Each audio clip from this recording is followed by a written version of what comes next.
রাজ্য সরকারে রঙিয়ার তিনিখন রেলগেটত তিনিটা উড়ুনে গেটু নির্মাণ করার কারণে পুঁজি ধার্য করেছে। আমি তার কারণে রাজ্য সরকারক ধন্যবাদ দিছোঁ।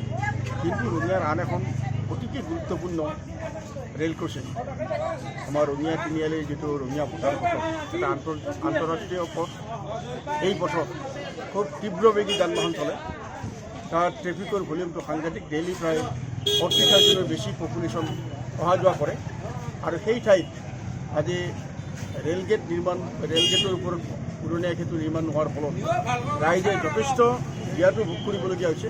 গতিকে স্বাভাৱিকতে আমি বিচাৰিছোঁ যে তাত এখন ৰেলৱে অভাৰব্ৰিজ নিৰ্মাণ কৰা হওক, উৰণীয়া সেতু এখন নিৰ্মাণ কৰা হওক।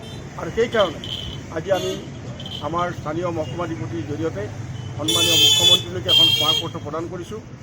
আমি আক্ষেপেৰে লক্ষ্য কৰিছোঁ যে কেইজনমান ব্যক্তিয়ে নিজৰ স্বাৰ্থত সংকীৰ্ণ নিজৰ ব্যক্তিগত স্বাৰ্থত আপত্তি কৰা বুলি শুনিছোঁ। কিন্তু কেইজনমান মানুহৰ স্বাৰ্থত লক্ষ লক্ষ মানুহৰ যি স্বাৰ্থ, সেই স্বাৰ্থ উপেক্ষা কৰাটো কোনোপধ্যেই অনুচিত হ'ব।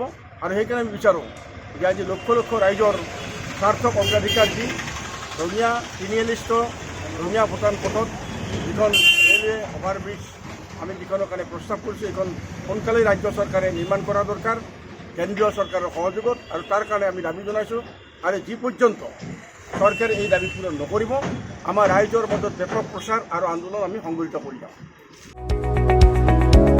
কবিতা প্ৰেমিকসকলৰ বাবে এটা নতুন খবৰ। আপোনালোকৰ মন সজীৱ আৰু সতেজ কৰি তুলিবলৈ 21টা কবিতাৰে সজাই পৰাই কবি সুমি ৰহমানে প্ৰকাশ কৰিছে এখনি কবিতা পুথি বিহগী মন। বিহগী মন কবিতা পুথিখন আপোনাৰ হাতত পাবলৈ যোগাযোগ কৰক এই নম্বৰত, এই ঠিকনাত যোগাযোগ কৰক।